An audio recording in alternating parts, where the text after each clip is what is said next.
Você está ouvindo o Papo Nerd, o seu podcast oficial.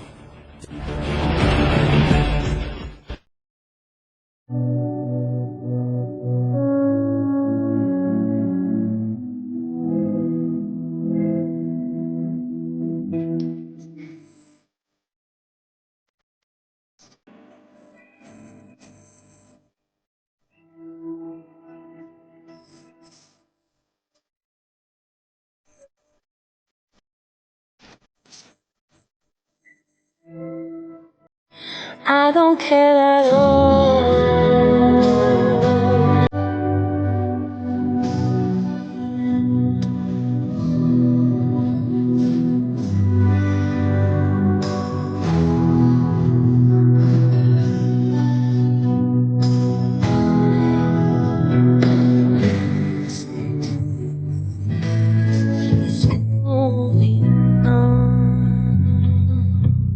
Salve nerds em geeks, eu sou Igor Leão, mas podem me chamar de professor.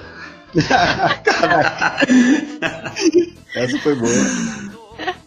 Oi gente, eu sou a Bia Amêndola, sou repórter do UOL, tô aqui de convidada para esse podcast maravilhoso e eu vou deixar uma pérola de sabedoria da nossa querida Nairobi, né, falecida.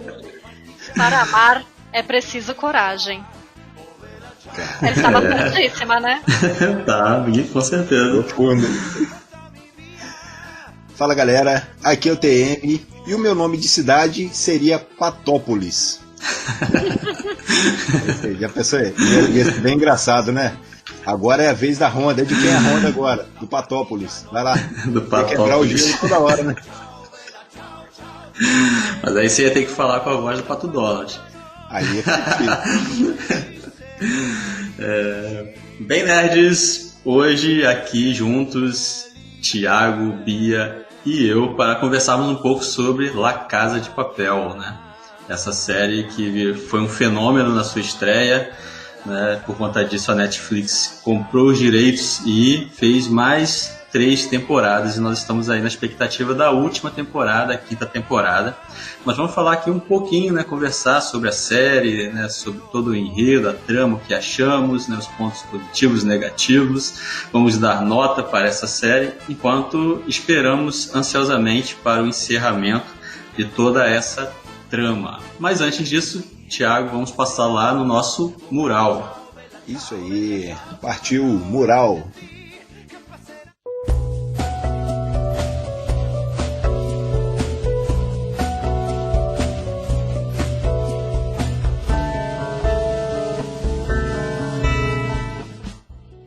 Então, Thiago, lembrando que o mural do Papo Nerd é patrocinado pelo sebo virtual IJ Livreiro.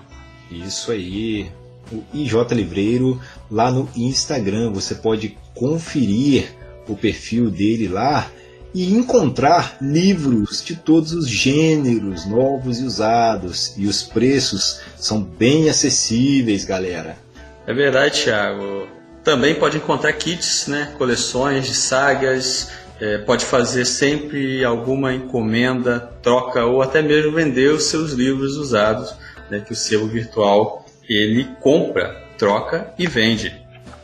Lembrando que o pagamento pode ser feito através de PagSeguro, boleto bancário, depósito bancário ou ainda à vista para quem é daqui de Itaperuna. E lembrando que o frete é sempre a combinar. Então aproveite e visite o sebo virtual IJ Livreiro lá no Instagram e confira o nosso acervo. Escolha o seu exemplar e faça o seu pedido. E também, Thiago, esse episódio é patrocinado pela Código Kid Itaperuna. Isso aí, a primeira escola tecnológica de Itaperuna, que é especializada em programação de jogos e youtuber, galera. Sim, e o objetivo deles é desenvolver a criatividade e o raciocínio lógico para que no futuro toda essa galera possa encarar os desafios trazidos pela tecnologia. Lembrando que possui cursos profissionalizantes e diferenciados aí para adolescentes, jovens e adultos que pretendem se preparar para o mercado de trabalho. Olha só que legal. E para quem é de Itaperuna, a sede fica ali no edifício Milênio, no centro, Rua Rui Barbosa, número 383, próximo ao Hospital São José do Avaí. O horário de funcionamento é de segunda a sexta, de meio-dia às 18 horas. E você pode também conferir lá no Instagram, códigokid.itaperuna. Lá você vai encontrar várias dicas no feed, galera. Eles estão postando conteúdo lá diariamente. Então você pode acompanhar, né? E aí ainda ter a possibilidade de fazer algum curso ou alguma oficina lá de forma gratuita, porque eles estão disponibilizando isso. Olha só que oportunidade. Além disso, Thiago, eles também estão disponibilizando um cupom de desconto para os ouvintes do Papo Nerd. Isso aí, galera. Olha só que mega oportunidade. Para você que está nos ouvindo aí, tem a intenção de fazer algum curso, procura lá Código Kid, chega lá, fala: quero usar meu cupom de desconto Papo Nerd. Você vai ter 10% de desconto na escolha do seu curso. Então, aproveite logo essa oportunidade aí. Thiago, também vamos falar agora de Medieval Burger, né? Nosso parceiro aí, né? Que está conosco, sempre pronto para entrar em qualquer batalha. Vamos entrar nessa batalha com a Medieval Burger, galera. Isso aí, a Medieval Burger tem os melhores e mais deliciosos hambúrgueres artesanais da região. Eles possuem sede em Muriaé, Minas Gerais, Bom Jesus, no estado do Rio, e também Bom Jesus do Norte, no Espírito Santo, e aqui em Itaperuna, galera. Quem quiser conferir, fica lá na rua Platão Boechat, número 468, no bairro Lions. O funcionamento é de terça-feira a domingo, das 19 horas às 23h30. Você pode visitar o perfil deles no Instagram Medieval Burger e consultar o cardápio online. Isso, e tem a opção também de baixar o aplicativo da Medieval Burger lá na Play Store e fazer o seu pedido. Pode também fazer um pedido pelo WhatsApp. Os números estão lá na bio da Medieval Burger no Instagram. Lembrando que o pedido mínimo é de R$12, galera. Vale dizer também que toda semana tem promoção na quarta medieval e todo mês tem o burguês do mês. É só acompanhar pelo Instagram a Medieval Burger.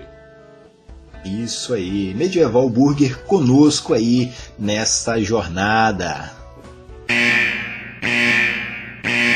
E se você não quer ouvir os recados e abraços do Mural do Papo Nerd, pule para 15 minutos e 45 tentativas frustradas de assaltar a Casa da Moeda.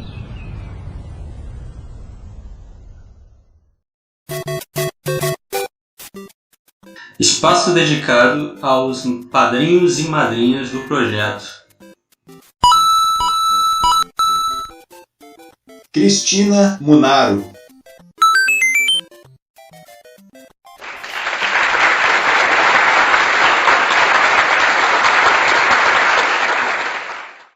E para quem quer ajudar, colaborar com a produção de conteúdo, o Papo Nerd está nos sites de apoio Padrim e Apoia-se. Olha só, Igor, temos lá níveis de metas com recompensas bem legais, bem bacanas aí, e a galera já pode ajudar colaborando aí com valores a partir de R$1, não é? Olha só que legal.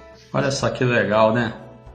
Legal, simples e fácil, né? Para você que já nos acompanha, né? Podendo aí nos ajudar para que possamos ter sempre condições de produzir conteúdo de qualidade para você.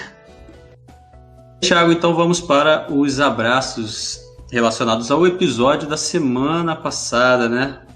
Eu quero começar mandando um abraço, como sempre, para o nosso amigo Eliseu, né? Que está sempre aí escutando e dando o seu feedback, né? Então um abraço a Eliseu. Isso aí, forte abraço pro Eliseu.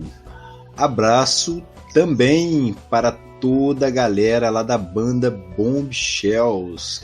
Inclusive, né, em especial para Bubozan e para Camille Azevedo, participaram conosco aqui do episódio / entrevista, conversa com as meninas da banda Bombshells. Elas compartilharam lá no feed, compartilharam nos stories lá. Então, muito obrigado pelo carinho, por terem assentado. Elas devem ser pedreiras por acaso, né, para assentar alguma coisa, né? Muito obrigado pelo carinho, meninas da banda Bombshells. Um forte abraço para todas as integrantes aí e até mais. Isso aí. Um abraço também, Thiago, para a Melina, né, que tem escutado a gente aí também, sempre mandando aquele recadinho, né? E sempre repostando. Então, um abraço para Melina. Isso, um forte abraço para Melina aí. De vez em quando ela vai lá, faz uma postagem, ela fala assim, colocando os episódios em dia do podcast. Então, muito obrigado pelo carinho, Melina. Forte abraço. E um abraço agora aqui, Igor, para Cris Munaro. Cris, ela tá gostando do podcast e tá perguntando quando tem episódio novo. Galera, episódio novo toda sexta-feira. Quando atrasa, igual nesse caso aqui, sai no sábado.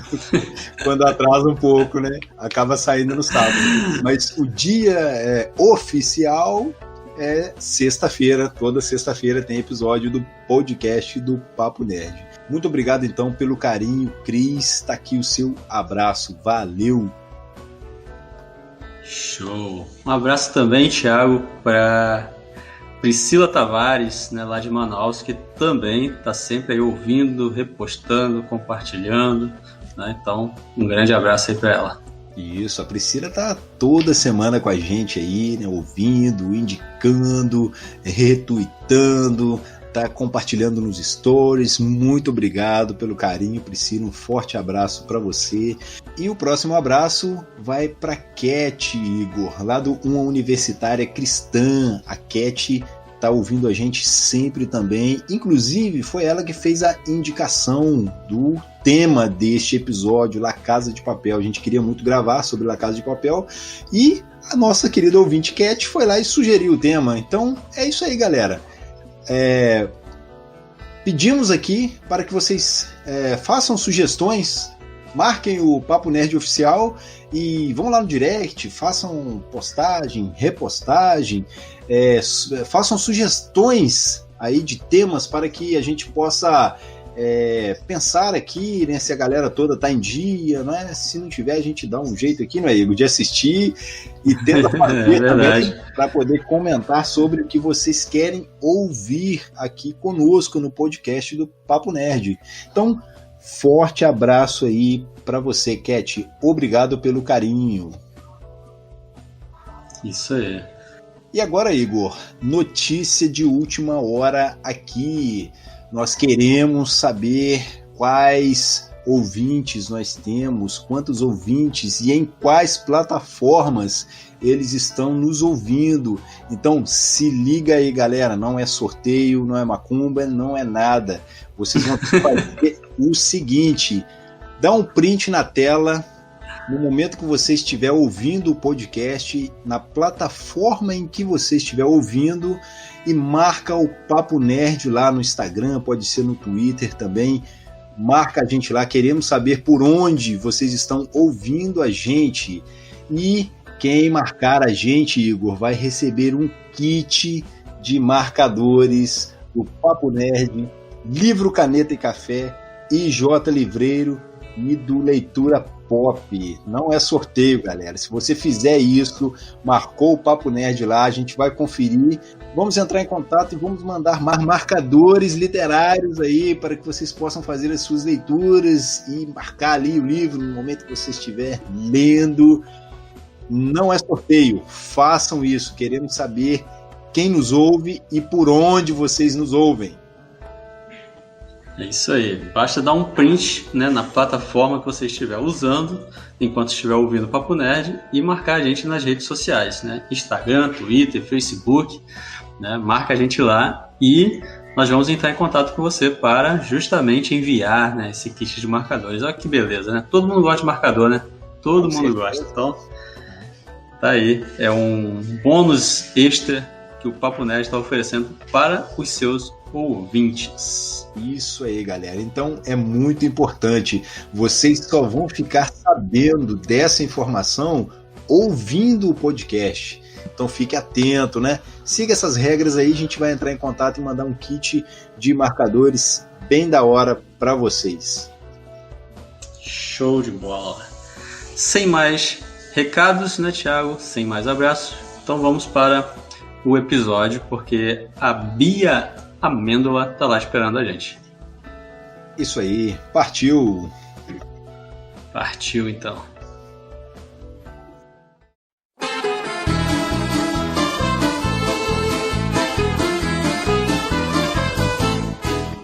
Eu quero dizer que La Casa de Papel, quando estreou na Netflix, foi uma surpresa e foi um fenômeno, né, para todo mundo.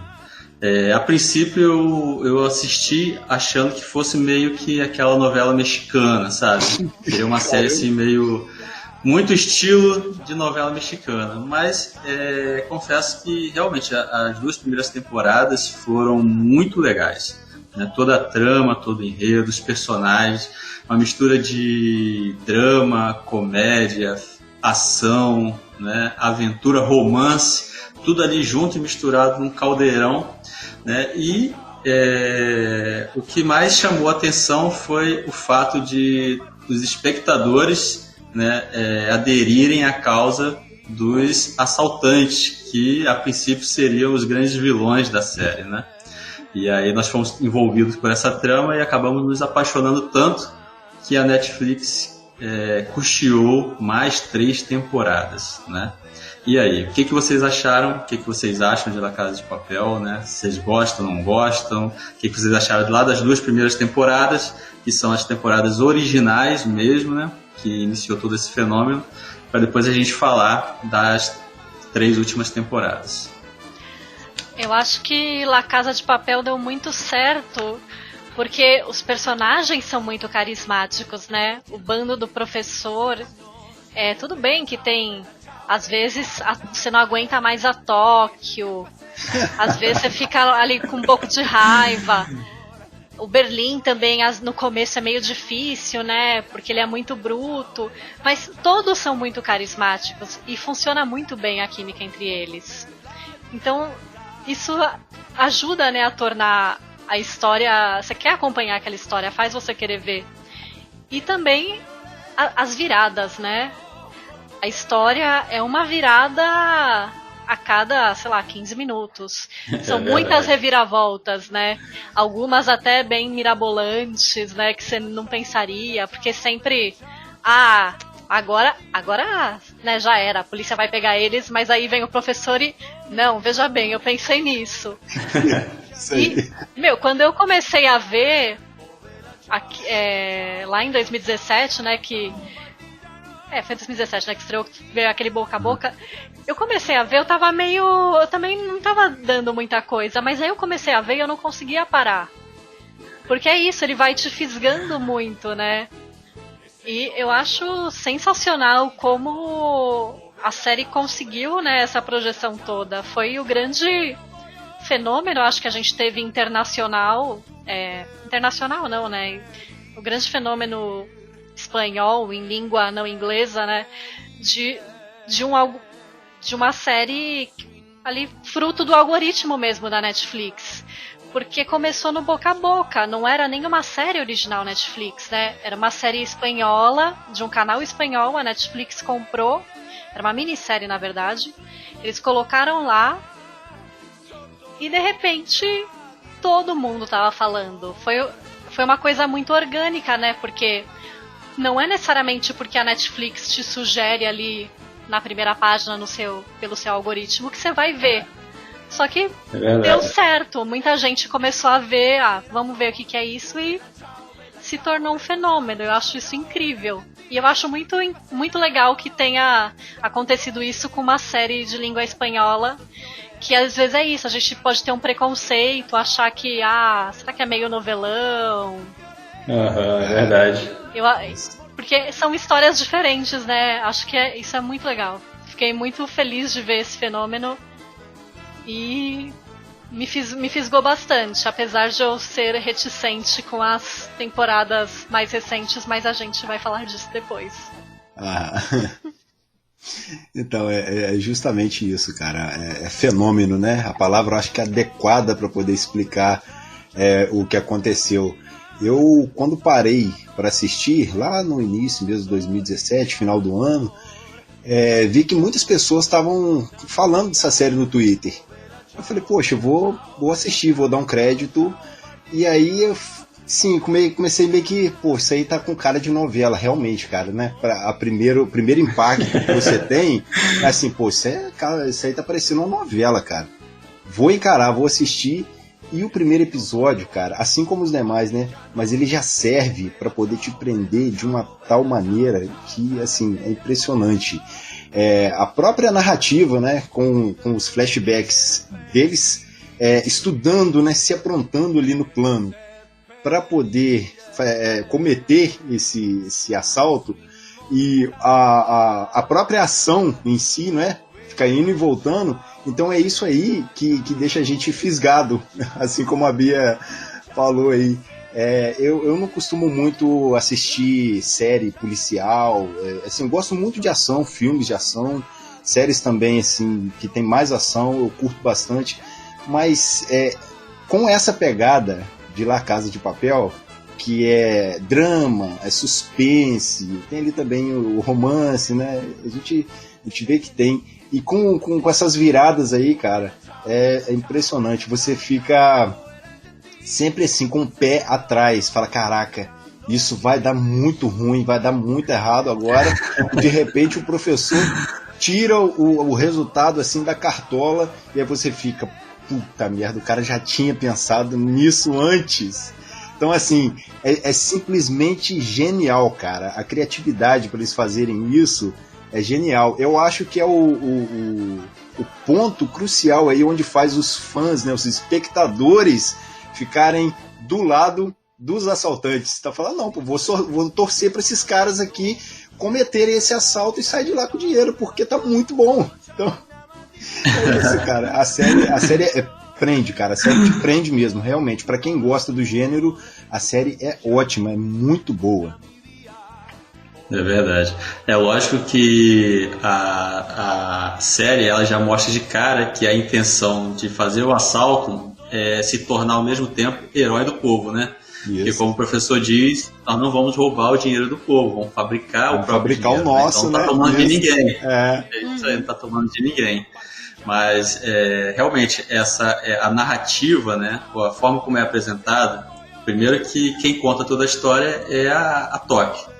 Ela começa contando a história. E aí nesse vai e vem entre o presente e o passado, né, a preparação para o assalto, isso torna mais dinâmico até, porque não fica enfadonho você ficar assistindo o tempo todo aquela história que está acontecendo ali naquele momento, né, e sendo empurrado com a barriga. Não, ao mesmo momento que eles estão apresentando ali o assalto, eles estão voltando para mostrar como que foi realizado para o próximo passo, né, e aí vai mostrando que o professor realmente se preparou para tudo. E essas ações, como se fosse um jogo de xadrez, né? Cada passo que a polícia dá e que o professor mostra que ele tem uma carta na manga, vai criando a expectativa para que a gente possa permanecer assistindo. E eu confesso que foi assim na primeira, segunda temporada. Em todas as temporadas, eu praticamente maratonei de um dia para o outro, né, assistindo a série, justamente por conta disso. Cada episódio que acabava, eu queria saber o que ia acontecer no próximo, por causa dessas jogadas, né, de saber que o professor estava com uma carta na manga, e mesmo quando estava errado alguma coisa, ele tinha lá um plano B para poder resolver, ou dava os pulos dele. Né? Tinha um imprevisto, então isso é legal. Né? Quando acontecia algum imprevisto, o cara estava preparado. O professor é quase um Batman, cara, olha só. E quando ele não está preparado, como lá na primeira temporada, que ele tem que ir lá no ferro velho para poder tirar, digitar, aquilo tudo, cara. Então isso é legal.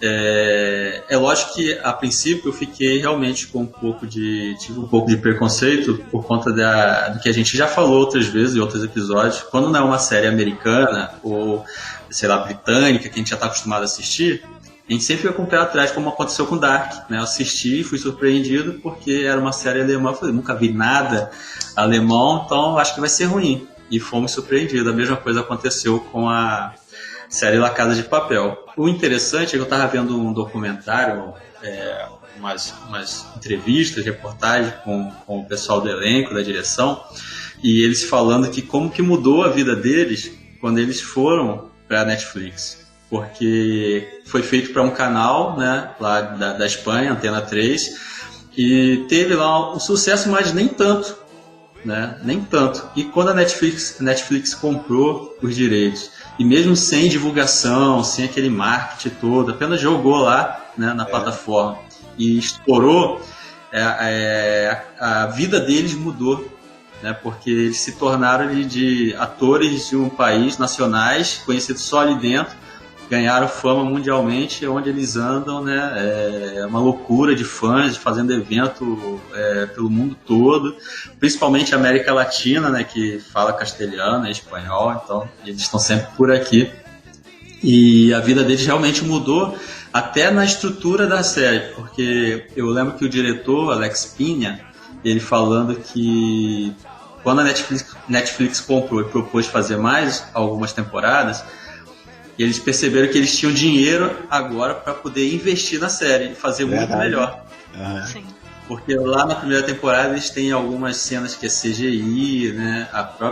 Eles não tiveram dinheiro para ir para a Índia para fazer lá o final da temporada, quando o professor está lá na Índia com a inspetora, e aí eles fizeram tudo no efeito especial, né? Tudo na computação gráfica. E quando a Netflix comprou, eles tiveram dinheiro para poder gastar, ir para outro país, fazer todo o investimento. Né? E aí sim a gente vê que como que a série se tornou um fenômeno, porque eles falaram que eles viram em protestos pelo mundo todo, gente usando os macacões vermelhos, as máscaras do Salvador Dalí, né? Falando coisas que os personagens falam, né? Então isso foi legal. E realmente demonstra que, independente de qualquer coisa, a série realmente é um fenômeno. Tem muitos que não gostam, eu conheço gente que não gosta da série, mas no geral é um fenômeno e a gente não tem como negar isso, né? Você falou das máscaras nos protestos, eu lembro que no carnaval também, né? Muita gente fantasiado com a roupa, né, dos Dalis. E ano passado eu fui na CCXP, eu tava no painel da Netflix que eles trouxeram o elenco. Gente, o que aquele povo berrava? Nossa senhora, a plateia. Quando pra Nairobi principalmente. Nossa, gente. Era assim de arrepiar. Eu acho que eles nunca em 1000 anos devem ter imaginado um negócio desses. Porque eram. É verdade. É muita gente, né, ali na CCXP. Acho que cabe 3.000 pessoas no auditório principal. O pessoal berrando enlouquecidamente quando eles entraram no palco. Nossa. E você vê realmente, né, a conexão que eles formaram com o público. Acho isso muito legal de ver. Eu acompanho boa parte deles nas redes sociais, né, no Instagram. E você olha nos comentários, vai ter um monte de brasileiro, um monte de gente falando, quando vem a próxima temporada. Eu acho que isso é muito. Acho que isso é muito uma prova de que realmente a série rompeu barreiras na cultura pop.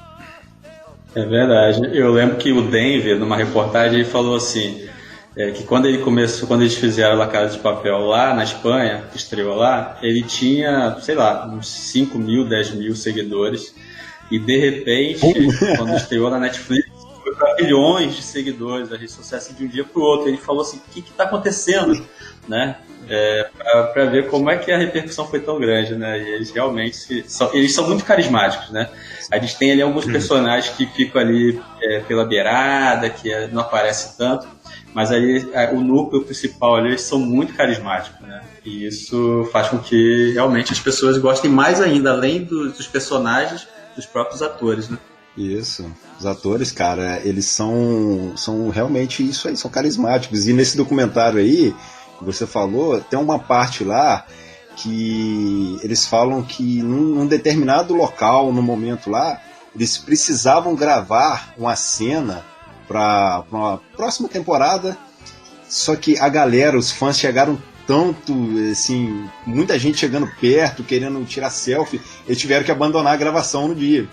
E os fãs, né, muito amistosos, os fãs não, os atores, né, os atores, assim, bem amistosos, tiraram fotos ali com a galera, tal, explicaram, né, que eles precisavam gravar, tal, mas não teve jeito, a gravação ficou para outro dia, porque tinha muita gente ali no local, cara, encheu demais.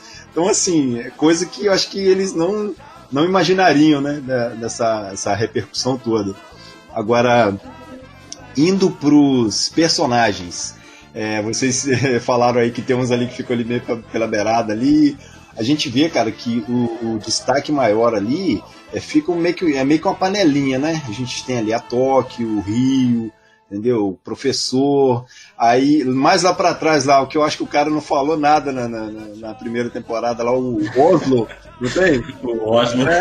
Cara, acho que ele não. Poucas vezes, cara, que ele teve alguma fala, alguma coisa assim de destaque. Mas, pô, você pega lá o Helsinki, cara. O Helsinki tem uma presença enorme, cara. Então, assim, a hora que o cara aparece, você fica assim, pô, esse cara é sensacional, tal. A Nairobi, cara, a Nairobi é muito mais foda do que a Tóquio. Então, assim... Sim. É verdade. A Tóquio, cara, que dá vontade de dar um pescotapa na ideia dela, porque ela é muito infantil, tal. Ela é muito impulsiva. Mas não, a Nairobi não, cara. A Nairobi, pô, nossa... Então, assim, os personagens são cativantes, né? O ápice da Nairobi é quando ela fala que começou o matriarcado. Nossa. Aquela cena é muito legal. É maravilhosa, né? É incrível. Eu acho uma pena que eu queria ver mais da história da Nairobi, né? Porque a gente sabe que tem ela que tem a questão do filho, né? Que ela quer dar uma vida melhor pro filho.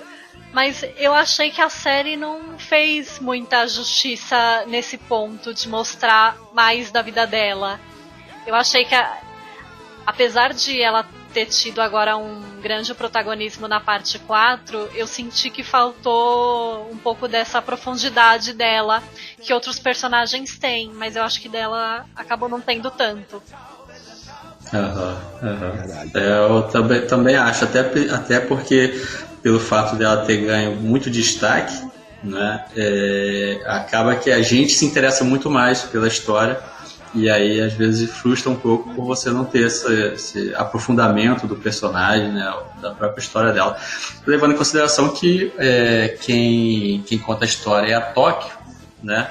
Se em algum momento ela tivesse contado a história para Tóquio, ou de alguma forma, né, poderíamos ter aí de repente essa questão.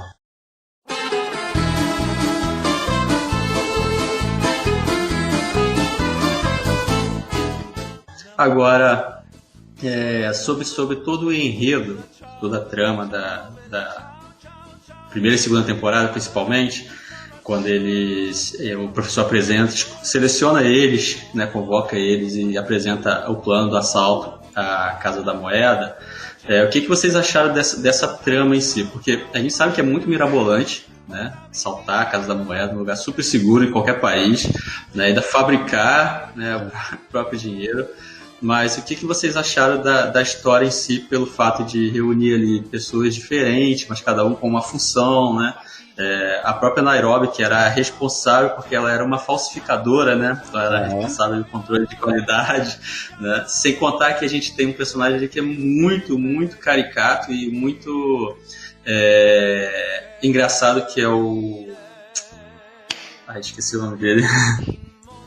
O gerente lá, o diretor. O Arturo. O Arturo. O Helsinki chama ele de Arturo.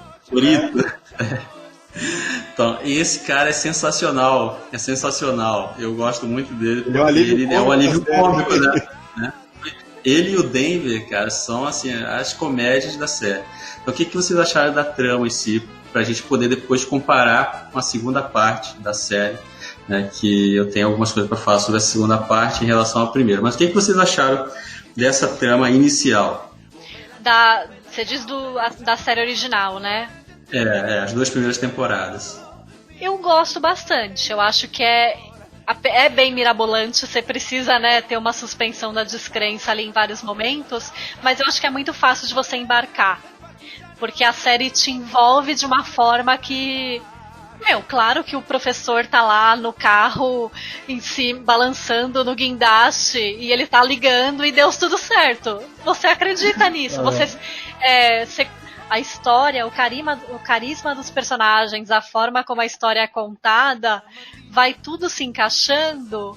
Apesar de a gente saber lá no fundo que tem uns furinhos no meio, mas ela vai te conduzindo muito bem, né? A narrativa te conduz muito facilmente, você é muito seduzido pela trama. Pelo menos foi assim pra mim. Então, eu gosto. E eu achei que era uma história muito original na forma que eles escolheram pra contar. Porque, obviamente, a gente sabe que trama de assalto ao banco existem várias. A gente tem até filmes brasileiros com essa história. Mas eu acho que a forma que eles escolheram de contar, com esses flashbacks, como eles reuniram esse grupo, como eles foram treinados, os conflitos que eles têm lá dentro, todos os obstáculos que eles se deparam, como eles se planejaram para isso, eu acho que isso foi muito inovador e muito surpreendente. Porque você assiste e você realmente... as coisas que acontecem não são clichês, você não tá já esperando que vai ser assim, assim, assado.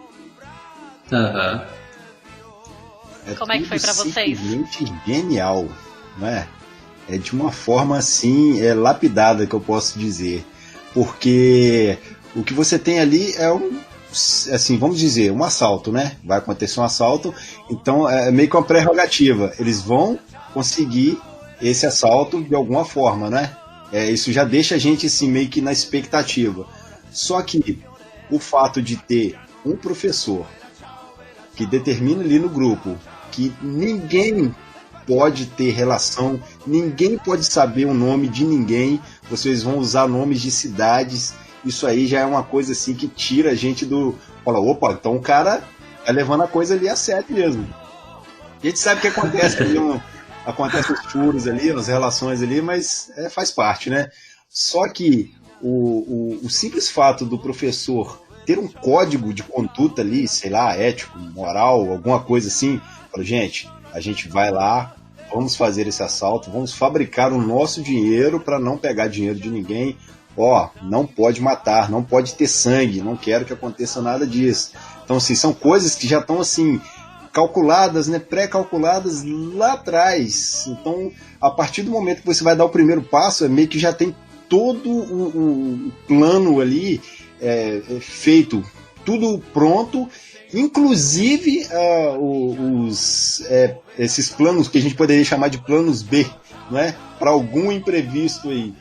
Então, isso aí pra mim, cara, é o que realmente me prendeu, porque esse é meio que suspense, né? Igual o Igor citou aí, você vai assistindo os episódios, não é aquela série que às vezes você fala assim, vou assistir o episódio agora e vou parar logo à noite, eu assisto o outro. Se você tiver como assistir, você assiste tudo um atrás do outro, cara. Porque é verdade. É isso que prende, realmente prende. Então, eu achei isso aí, essa pegada, né? Eu achei, pelo menos ali, essa primeira parte aí, né? Eu não sei parte, cara, porque a primeira temporada é dividida em 2 partes. Aí a segunda temporada é dividida em mais 2 partes. Então, a gente fala temporada aqui, mas já tá uma... eu já nem sei mais se é uma temporada. Já nem sei. Eu vou falar a primeira parte. Primeira temporada com 2 partes, né? É essa aí que a gente está abordando aqui agora. Então, para esse início aí, cara, isso aí foi muito bom, foi fantástico, foi genial, eu gostei muito, comprei legal, tomei a série no canudinho de boa, cara.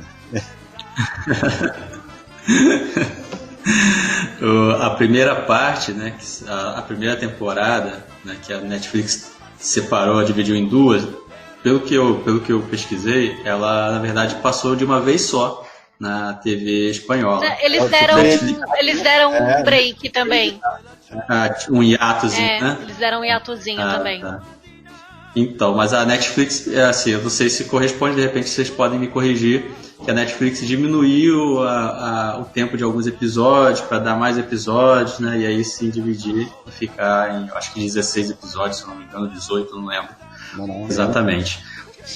Né? Mas a trama foi legal. Eu só fiquei assim meio em dúvida, e isso depois eu não procurei saber, porque me parece que quando a gente fica sabendo que o Berlim e o professor são irmãos, e aí aparecem algumas conversas deles, que eles têm algo que eles estariam realizando isso, mas por conta de fazer em memória do pai, ou algo relacionado a alguma questão política ou revolucionária. Eles cantam, falam algumas coisas que deixam assim, pelo menos eu não consegui pegar nada de concreto, se tinha algo relacionado com o passado do pai deles, ou deles mesmo, né?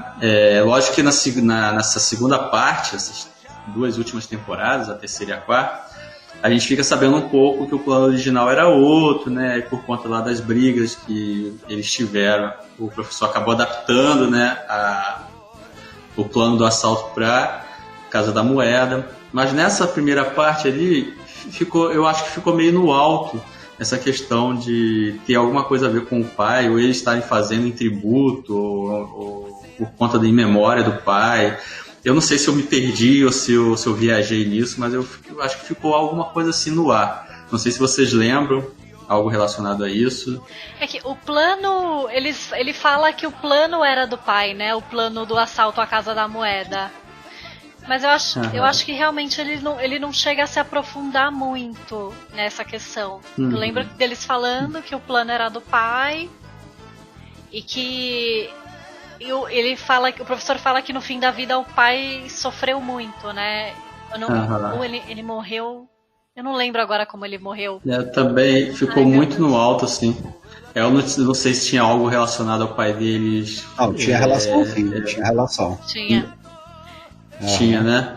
Tinha. Até onde eu entendi ali é que o plano principal deles era o que eles fizeram nessa última temporada. Né, o que eles tinham para fazer. Só que, como houve um desentendimento lá entre o Berlim, o Palermo, toda aquela galera lá, o professor acabou não seguindo com esse, né? Aí, o que ele fez? Vamos fazer aqui então um outro assalto, assim, menor, mas com a mesma genialidade. Menor? Isso. Menor que eu digo assim, né? Porque, né, uma coisa é a Casa da Moeda, outra coisa eu acho que é o Banco da Espanha, né? Então, aí foi onde eles colocaram, aí, pelo menos o professor, a gente vê que fica claro que ele coloca tanto empenho, tanta dedicação no plano, que não dá para você dizer que aquilo ali não é uma homenagem, um tributo ao pai dele. Porque algumas vezes ele menciona, ele fala que o pai dele era assim, assado, então ele queria fazer aquilo ali daquela forma que era para meio que homenagear o pai dele. É como eu acabei entendendo. Sim. Então, fica aí essa dúvida. Depois eu vou pesquisar, vou assistir de novo para ver se eu entendo. Mas eu fiquei com essa coisa na cabeça. Oi? Eu queria assistir tudo, só não deu tempo. Sim. É muita coisa para assistir, gente. Não dá ficar voltando. É igual o grupo literário que a gente faz parte, que muita gente fala assim: para que você vai gastar tempo relendo o livro se tem tanto livro para ler? Né? Mas tem coisa que você tem que voltar, tem que rever, não tem jeito, né?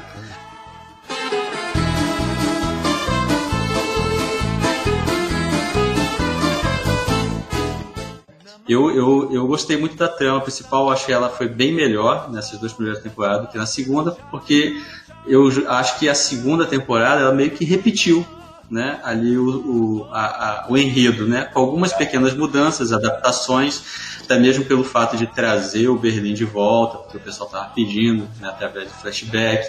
Eles trouxeram um que se assemelha muito ao pai do Denver, né, que é aquele que tem uma relação ali com a Nairobi, para fazer esse papel do cara bruto, grosso, né, aquele barbudão, né. Então, assim, eles fizeram muita coisa que foi adaptada praticamente da primeira e segunda temporada, né? Só simplesmente pelo fato de precisava ter mais algumas temporadas, né? Questões financeiras. Eu acho que se tivesse acabado ali na segunda parte da primeira temporada ali, tava ótimo, tava bem encerrado, né? Não precisava de mais nada. Mas eles tiveram que voltar com toda a galera. O legal foi ver a Lisboa, né, ser inserida no grupo. Isso foi muito legal. Estocolmo e a Estocolmo também. Também, então. Chegaram e botaram para quebrar, né? Então, isso foi muito legal. Sendo que uma das cenas que eu mais gostei nessa segunda parte, né, foi justamente quando eles resgatam a Lisboa e ela volta vai lá para dentro, né? No helicóptero. Aquilo foi genial. Eu gostei pra caramba. E então, assim, fazendo essa comparação, o que vocês acham? Qual foi a melhor parte? A primeira, a segunda? Né? O que vocês acharam do enredo dessa segunda parte? Eu acho que de enredo a primeira... ai, meu Deus, a primeira parte, a parte original, né? A parte 1 e parte 2, ai gente, eu não sei mais como a gente vai se referir, mas... primeira temporada com parte 1 e parte 2. Eu que confundi todo mundo, desculpa aí. A parte 1 e a parte 2, acho que elas são as mais originais, realmente, com a trama mais cativante, mais amarradinha até. A parte 3 e a parte 4, eu senti que, isso que você falou, Igor, que ela já tem um cansaço porque tem uma repetição. Eu achei muito assim, achei que eles conseguiram dar uns twists muito interessantes, mostrando, por exemplo, o sofrimento do Rio e a adaptação dele, né, depois de ter que passar por um evento traumático, né, que foi a tortura dele. Eu achei muito interessante a personagem da nova inspetora, esqueci o nome dela agora. Sensacional. Porque ela é uma mulher muito diferente da Raquel, e eu acho que isso acrescenta muito a trama. Então, porque ela é mais imprevisível. Ela é um risco maior pro bando do professor, né? Eu acho que isso coloca uma camada bem interessante. Mas me incomoda um pouco a repetição. A questão do plano que a gente estava falando antes, eu achei também que ficou meio mal explicada essa história. É porque tem esse plano que é perfeito, mas não, na verdade tinha um outro que era mais perfeito ainda. Eu tive um pouco de dificuldade de embarcar nessa. E eu acho que começou a cansar, principalmente na parte 4, né, essa mais recente. Eu achei que ela foi muito mais arrastada do que as outras. Porque você meio que já tá esperando. As piadas do Arturo continuaram meio que as mesmas antes, né, de transformarem ele em estuprador. Mas as piadas dele estavam iguais. Eu achei que a parte 4 pesou muito na mão dos flashbacks. Eu achei que eles usaram mais.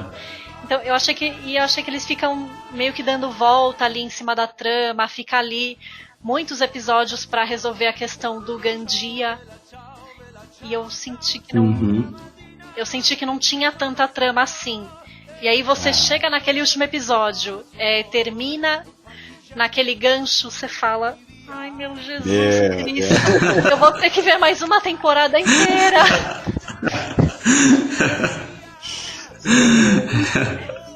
Eu gosto muito da série, mas me incomodou isso, sabe? Que eu falei, achei que eles podiam ter dado aquela, né? Vamos dar. Faz partes menores, não sei. Aí você consegue deixar mais polidinho, né? Vocês sentiram isso também? O que vocês acharam? Sim. Ó, sendo bem sincero aqui, não precisava de parte 3 parte 4, né? Na minha opinião aqui, o plano que eles fizeram lá foi perfeito. O professor acabou lá não sei se é na Tailândia que ele encontra ela. Ele tá com ela lá, ela vai atrás dele. Ela vai atrás dele procurando, chegou lá, beleza, você tá aqui, vamos ficar junto, beleza. Então, assim, não precisava, assim, no meu ponto de vista, mas a gente sabe ali que, tem dinheiro envolvido, né? Fez sucesso, estourou muito. O que a gente vai fazer agora pros fãs, não é? Primeira cagada que eu acho, mataram o Berlim, né? Claro que eles não sabiam que ia voltar, né? Eu acredito que eles mataram ele sem ter em mente que poderia ter uma continuação, eu acredito. Então, assim, é porque a ideia original era essa, né? Isso, simplesmente aquilo ali acabou, não é? Então. Pois é, mas aí, pô, mataram o cara, como é que você traz ele agora? Os fãs estão pedindo. Por mais que o cara tenha lá os defeitos dele lá, o Berlim é um personagem carismático. Ele ali, entre o grupo ali, ele era o cara que tinha um dom ali de conduzir todos, né? Você vê que cada um ali tinha uma função naquela parte ali, mas é o Berlim que meio que controlava a galera ali. Ele é meio que a bússola do plano, né? Nessa primeira parte lá.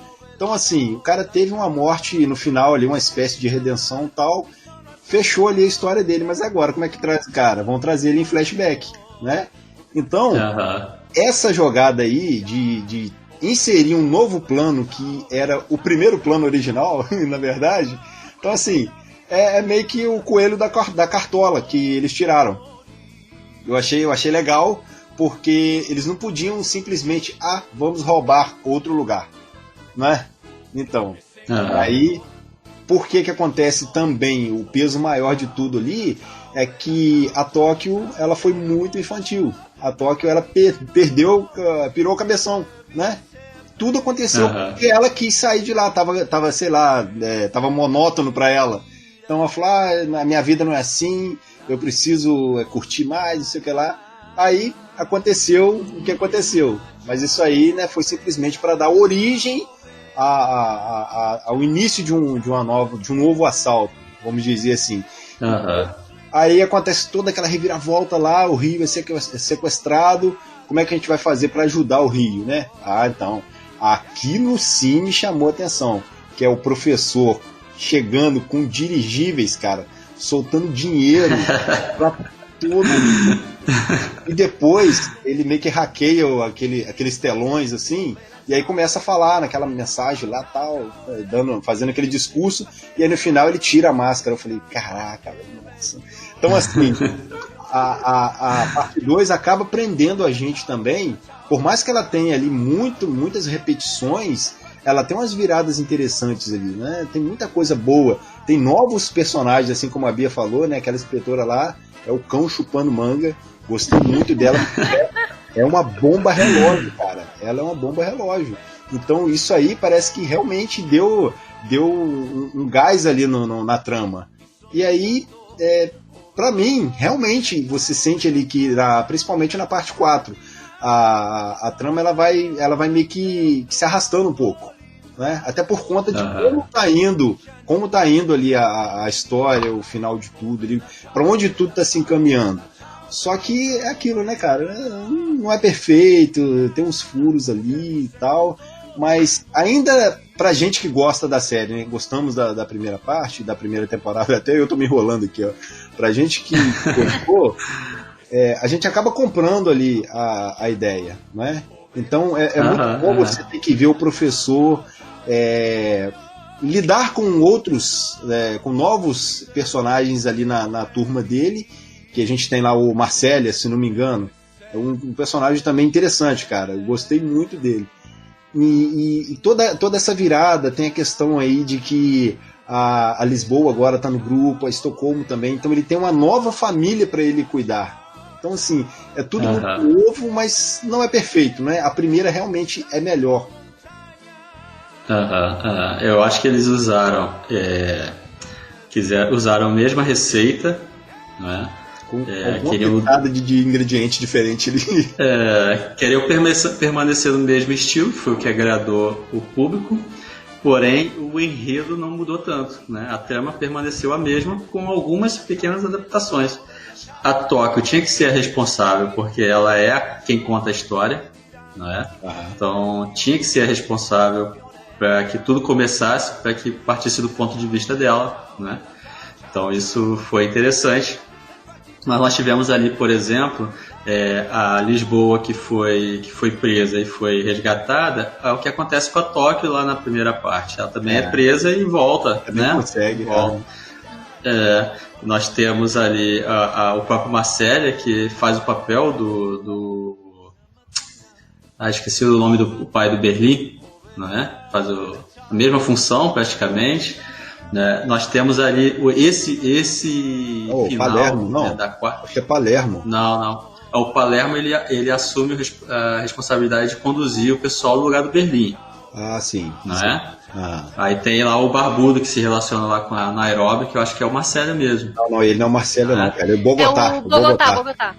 Bogotá, desculpa, isso aí, Bogotá. Então, ele, que é basicamente a cópia do pai do Denver. E aí nós temos ali no final da quarta temporada a inspetora, né? Ali com o professor. E a gente sabe que ela está numa situação onde ela está sendo procurada, né? Vai ser exonerada do cargo e tal. O que impede ela de se unir também ao grupo, né? Então é praticamente a mesma história. Né? É lógico que a gente não sabe o que vai acontecer nessa última parte, mas fica já essa ideia de a mesma coisa, né? Qual vai ser a solução, né, final? Qual vai ser a carta da manga mesmo para terminar a série de forma como a gente quer que ela termine, né? Bem no alto, como terminou Dark, e como a gente sabe que muitas séries não conseguem terminar. Né? Geralmente a última temporada ela estraga praticamente tudo que foi feito, construído. Né? E a gente, por gostar tanto, quer que a série termine no auge, né? Com aquele gostinho de se tivesse mais um pouquinho eu assistiria, né? Se tivesse mais uma temporada eu assistiria. Não como aconteceu pelo fato de repetir a mesma receita, a mesma trama.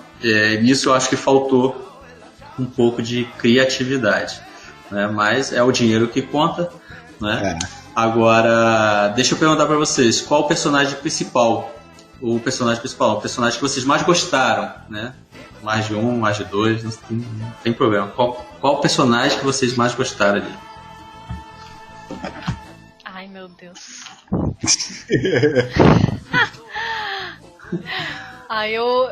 Eu sou muito Team Nairobi.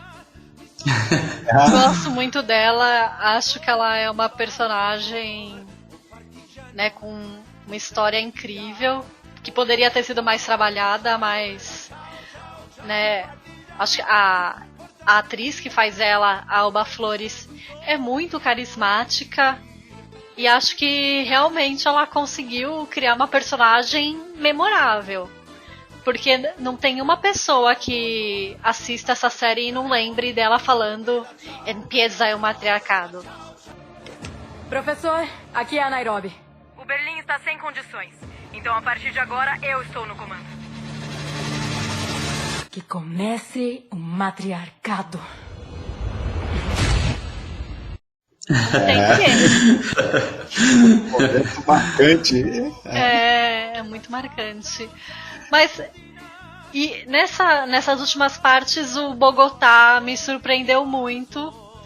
Eu gostei de eles terem colocado ele meio com essa função tipo do pai do Denver, de ser o coração ali da história.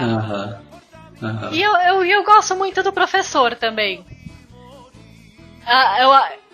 Eu acho muito incrível ver ele pensando nas viradas todas. Acho legal que colocaram todo o lance dele do relacionamento com o Berlim e com o pai dele nas primeiras partes. Eu gosto bastante. Eu vou dizer também que o melhor pra mim ali é o professor, cara. Porque é impressionante o que você consegue ter de empatia, de se colocar no lugar dele. Não assim falando da criatividade, porque eu acho que eu não teria nem 10% da criatividade que o cara tem. Mas falando assim, da genialidade dele, de pensar nos mínimos detalhes de tudo, cara.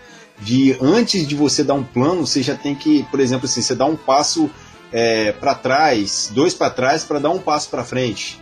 Alguma coisa assim, mais ou menos. Então, eu gosto muito do professor também, por conta dos diálogos. Você pega lá na primeira temporada, os diálogos dele com a Raquel, com a inspetora no telefone. Caraca, velho, nossa, mas eu ficava apaixonado. Eu falei, caraca, esse cara é muito foda, cara. O cara, ele consegue falar num tom de voz, ele consegue fazer piadinha, ele consegue provocar, entendeu? A inspetora, assim, não que o cara tem que perguntar pra ela o que ela tá vestindo, mas Ele sabia fazer isso porque o foco dele era desviar um pouco a atenção dela.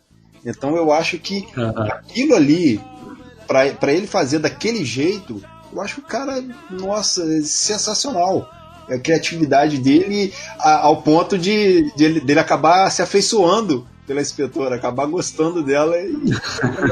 Então, assim, uma das coisas que mais me cativou foi as sutilezas, né, do professor e o empenho, o brilhantismo dele para poder executar o plano e ensinar também para toda a galera ali, porque a gente sabe, né, que se não é só o professor, cada um ali tem uma função muito importante ali, mas o professor, ele dá aquela cara assim de paizão, entendeu? De querer cuidar de todo mundo, de querer ensinar tudo, dar um norte ali para todos. Então, assim, sensacional. E aqui, ó, só para ressaltar aqui também o final lá no finalzinho da primeira temporada, que tá o professor e o Berlim, ficam só os dois na mesa, e aí eles terminam o diálogo lá, aí começa a cantar Bela Tchau lá, os dois, cara. Caraca, nossa, aqui, ó, sério, eu fiquei arrepiado, cara, porque a própria música, eu fui dar uma olhada depois na letra da música, e ela é uma música, cara, assim, que fala muito de revolução, a letra dela fala muito disso. Se não me engano, eu li lá, ela foi cantada na época que o Benito Mussolini era um ditador, e aí parece que o povo da resistência lá na Itália, eles entoavam essa música em determinadas ações. Vou até olhar isso com mais calma depois, porque realmente é interessante. Mas é aquilo, cara, traz esse aspecto assim de revolta para aquilo ali, porque querendo ou não, o que eles estão fazendo ali é uma espécie de revolta de ir contra o sistema, né? Por mais que esteja bonitinho ali, lapidado, é dessa forma. Então, assim, o fato do professor ter tudo isso aí na mente, né? Fazer tudo isso, todo esse brilhantismo, e ainda atuar, né? Porque ele não é só o nerd da cadeira que fica lá, não. Se precisar, ele vai lá, mete a mão na massa e faz, cara. Então, assim, né?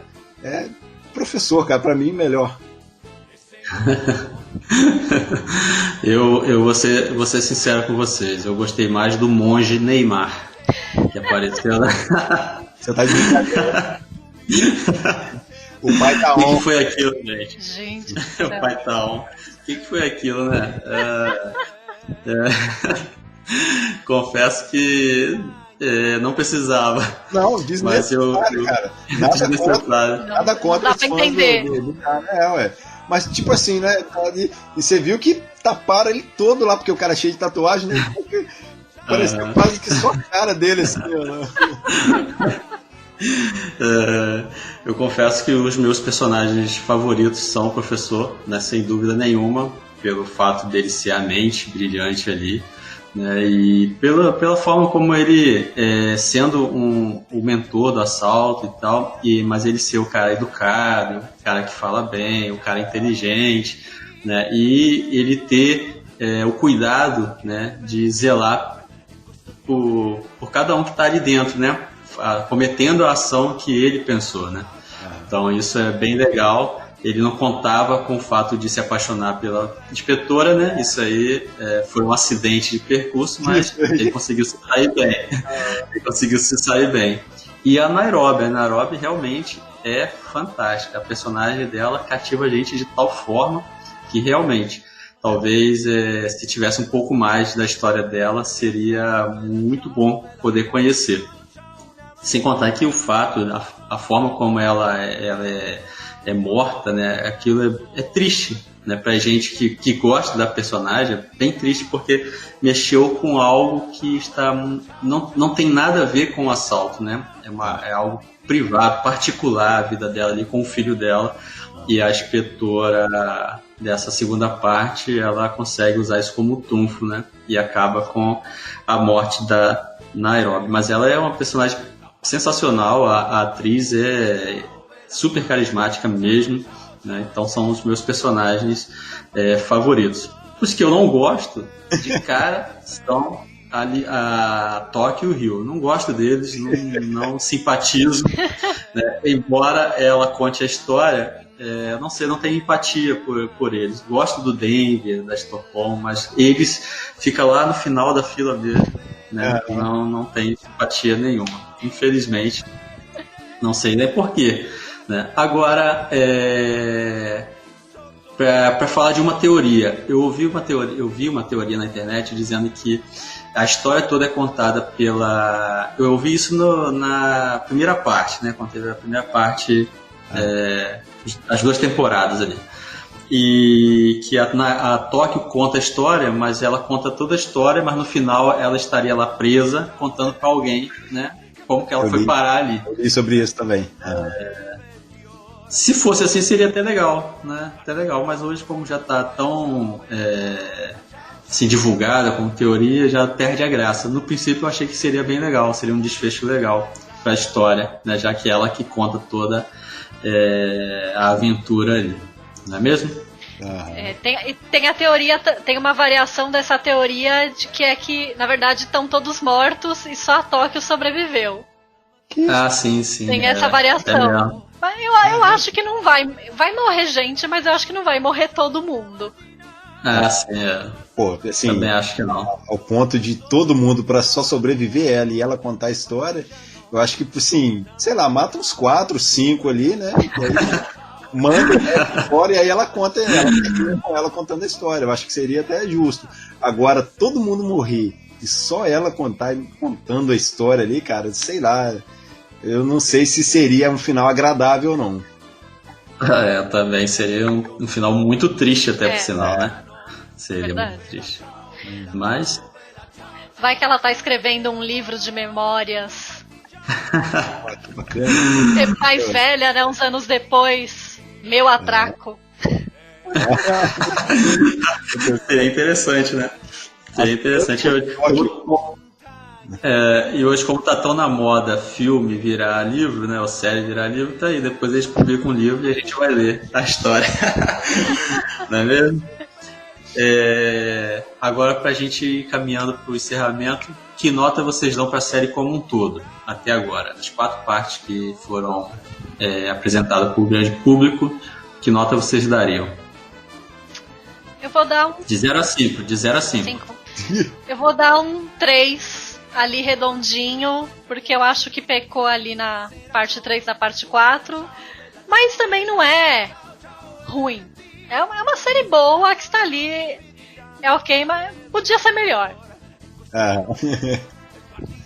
Eu vou ser um pouquinho mais generoso, vou dar aí um 3,5 aí, porque realmente a primeira temporada, com as 2 primeiras partes, ela é bem melhor do que foi a segunda aí. Não que isso seja, né, ruim e tal, mas eu senti que as primeiras foram melhores. Mas no geral, né, falando como um todo, 3,5 tá aí.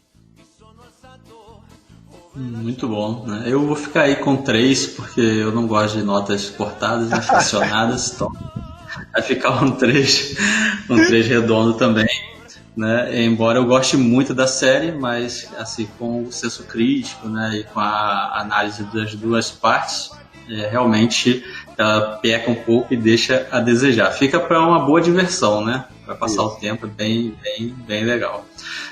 Confesso que se eu estivesse lá dentro, eu não colocaria o meu nome com o nome de nenhuma cidade brasileira, porque eu acho que não combina, né? Eu acho que só Rio... Ia estragar, não ia? Sendo bem sincero, né? Já pensou? Não tem nome de cidade. Já pensou? Caraca. Pois não ia combinar, não é mesmo? Então, confesso que eu não pensaria em nenhum nome de cidade, até que Rio veio bem a calhar, né? Porque é pequeno, né? Eles tiveram que falar só Rio. Se tivesse que falar Rio de Janeiro, já não prestava. Pois então vamos para as considerações finais, né? Vamos deixar aí os abraços, as redes sociais. Eu começo? Pode ser. Valeu, gente. Obrigada por terem me recebido aqui de novo. Foi um prazer participar aqui com vocês. E obrigada a todo mundo que tá escutando. Obrigada por ouvirem a gente. E se vocês querem me achar lá no Twitter e no Instagram, é Bia_Amêndola. Falo de séries, filmes e outras coisinhas mais. Bem, galera, muito bom esse papo aqui. É bom demais falar sobre La Casa de Papel. É uma série realmente fenômeno aí, empolgante, contagiante. Gostei demais pra caramba. Recomendo que assistam. Mas assim, procurem ter tempo para assistir, porque para quem gosta do gênero, você não vai conseguir assistir um episódio só não. É verdade, você vai é verdade. Um atrás do outro. Então assim, sugiro que procurem essa série para maratonar, porque desse jeito eu acho que é melhor, a experiência é melhor. E aqui agradeço a todos. Bia já é figurinha carimbada aqui no podcast, né? Então está sempre bem-vinda aí, outras vezes, fique à vontade para aparecer aqui novamente. Muito obrigado. Obrigado a vocês, ouvintes, que estão aqui nesse momento, nos prestigiando com a sua atenção. Muito obrigado. Um forte abraço carinhoso para todos vocês aí. Quem quiser falar comigo, estou lá no Twitter, no Instagram, Thiago Moura, TM. Só mandar uma mensagem lá. Abração, valeu. Hasta luego. Valeu. Valeu. Então é isso, galera. Ficamos aqui com as nossas expectativas para essa temporada final, né, de La Casa de Papel, que nos arrebatou, né? E agora nós ficamos na expectativa para ver como vai ser o desfecho. Esperamos que seja um desfecho bem original, né, e bem agradável para que a série acabe no auge, não é mesmo? Quero agradecer, Bia, por participar conosco mais uma vez. Tá? Muito obrigado. Volte sempre. É muito bom conversar com você sobre séries, filmes e tudo mais. Thiago, valeu. Fica aí nosso agradecimento, né, a todo o público, todos aqueles que estão nos ouvindo. Quem quiser conversar com cada um de nós, as nossas redes sociais estão aí na descrição do episódio. Aproveite, compartilhe o podcast com seus amigos, divulgue, marque a gente nas redes sociais e até o próximo episódio. Ok? Tchau, tchau. Valeu, galera. Agora vamos nos retirar e preparar o nosso plano de assalto, né? Valeu. Valeu, galera. Valeu, tchau. Galera. Tchau.